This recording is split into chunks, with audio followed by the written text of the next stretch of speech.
Hello and greetings, everyone. Today I'm going to talk to you about morals. A lot of people think they've got morals.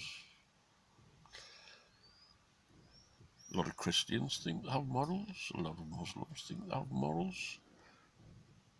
A lot of ordinists think they have morals. A lot of atheists think they have morals. But most morals are dependent on how envious, how greedy you are. I've known some businessmen that con and cheat everyone they meet. And the reason they say this is that's business. That's what we do, it's business. They con people out with deals, sell them stuff that doesn't exist, and they'll say, well, everyone does it in business. And they've got their own set of morals, and the people they mix with, well, maybe that's the morals I live with. My morals are different.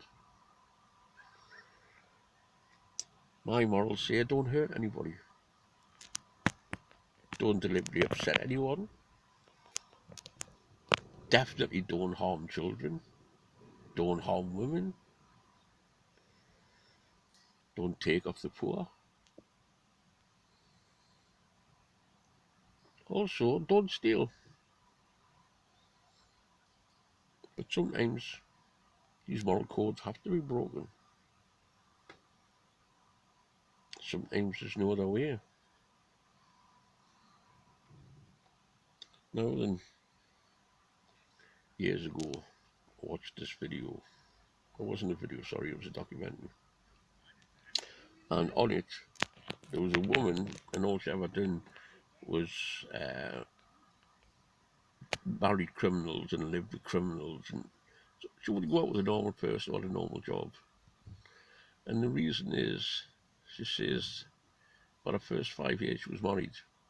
She was married to a hard-working, decent man.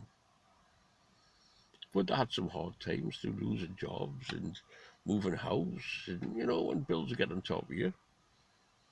And sometimes I had to do without. If they had no milk, the man would go out and he'd do his best to get milk. He'd try his utmost to get milk. He'd try and work. He'd ask all his friends. But sometimes he just couldn't get milk, so the kids had to do without. And then the woman says, after that, I've just went out with criminals. And if I turn round and say it to whatever person I'm with, if he's a criminal, I'll say to him, I need milk. I need milk for my kids. He wouldn't say, I'll see what I can do. He'd go out and get it, by any means. Now, who's best provider for the family?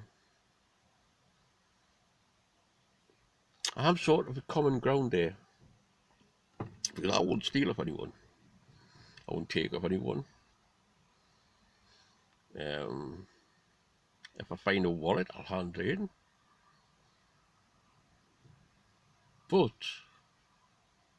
if my family were hungry, my family hadn't eaten for a couple of days, and I tried to work, and I tried to borrow, and I went out and tried to forage in the woods, and if I still couldn't find them food, I would steal. I wouldn't just steal it off another poor person. If someone was in the same boat as me, I wouldn't take it off them. But people that had plenty, I would take it off them for my family. Now, a lot of you probably look at that and go, well, oh, that's stealing. Well, how do you think all these countries get all their money? In the old days, all these kings, do you think they worked for their wealth? Or do you think they paid for people to go and steal it off of their lands? Our governments. They've invaded other countries and taken their wealth, the gold, the diamonds, coal. Now that's low morals. They could have traded for those diamonds, they could have traded for the coal. So I wouldn't do. It's a luxury. Diamonds are a luxury.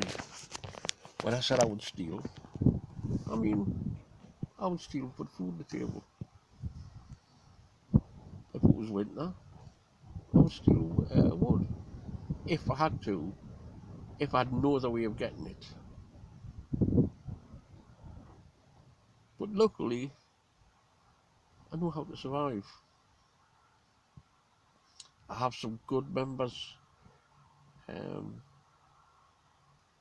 of groups I belong to that would help us survive, as I would help them survive. We work together. But morals have got to be that as we need to survive. If my children's life, my life, my folks' life, if I was in a village and my village's life depended on going out and getting what you needed, whatever cost, then I would do it. But luckily we live in a day and age where it doesn't. So I don't take what doesn't belong to me. I wouldn't con anyone, I wouldn't rob anyone. When I sold my motorcycle, I told them every single thing that was wrong. I was very honest with them, because that's the moral code I live by. Because the world I live in allows me to follow the moral code. You know, the moral code is in your heart. When you're living where there's plenty, like most of us in the West are, then our moral code says, help other people. But what happens when helping other people affects our own people? Where's our morals then? I'll go out over the winter and I'll go and find homeless people and I give them sleeping bags, tents, warm clothing.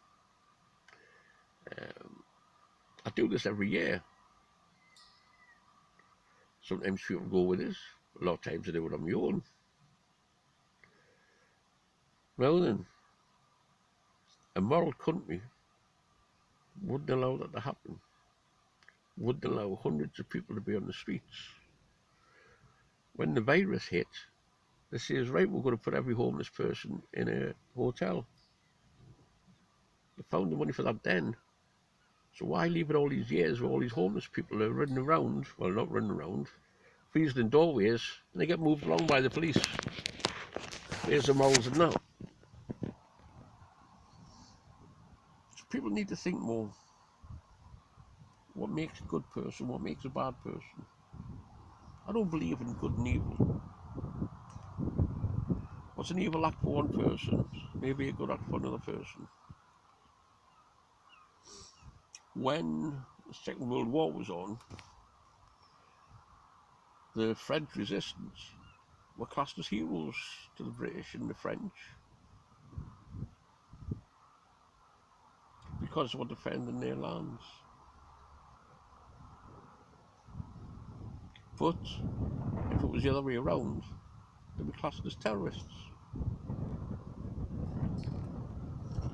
I mean, all the people in the Middle East at the minute were classing a lot of them in Palestine as terrorists. Well, they're not, they're just protecting the lands. Depends on how you look at them.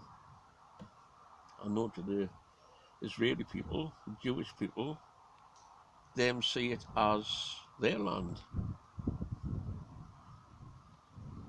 Well, that's political. I don't want to get involved in that.